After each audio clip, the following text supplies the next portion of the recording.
Shalom, selamat pagi, salam sejahtera bagi kita semua.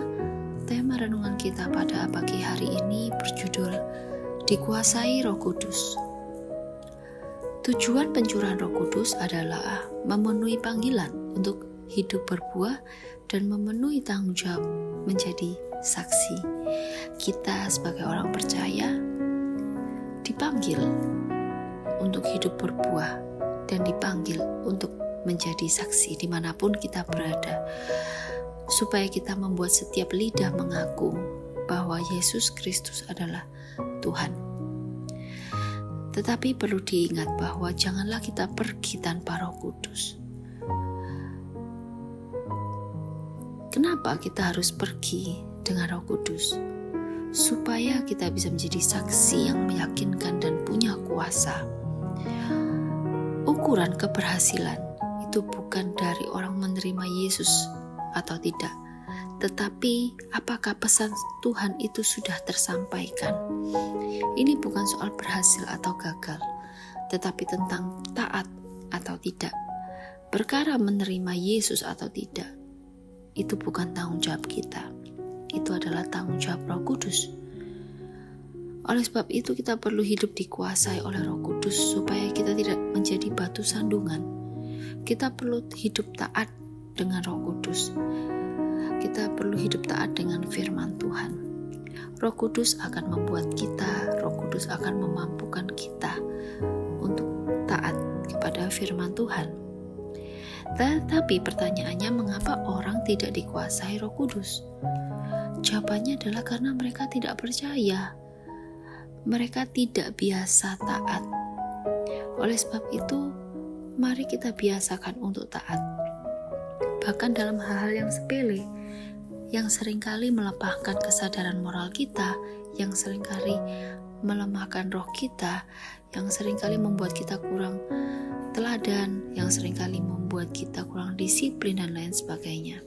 Sehingga itu semua merusak disiplin diri yang membentuk karakter yang tidak biasa taat, yang tidak biasa bertanggung jawab, sulit berkomitmen, dan lain sebagainya.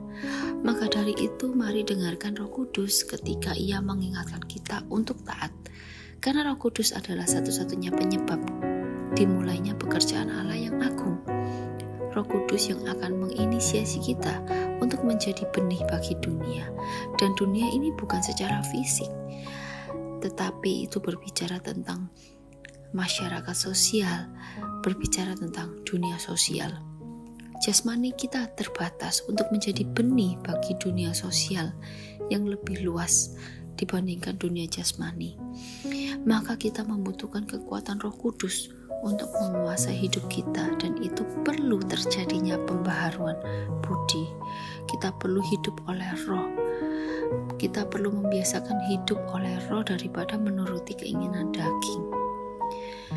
Jangan pergi tanpa Roh Kudus, karena tidak ada kuasa.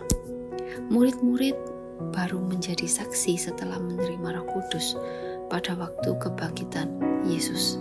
Israel tidak pernah mengalami hal ini sehingga mereka gagal karena mereka terbiasa tidak taat. Hidup dikuasai Roh Kudus itu berbeda dengan orang yang menerima Roh Kudus. Orang yang hanya menerima Roh Kudus itu seumpama seperti orang yang minum air. Jadi di dalam tubuhnya ada air tidak kelihatan dari luar. Tetapi orang yang hidup dikuasai Roh Kudus akan basah kuyup. Perbedaan yang sangat signifikan secara aplikatif. Orang yang hanya menerima Roh Kudus baru cari Tuhan ketika terdesak. Dan kita perlu belajar dari Daniel.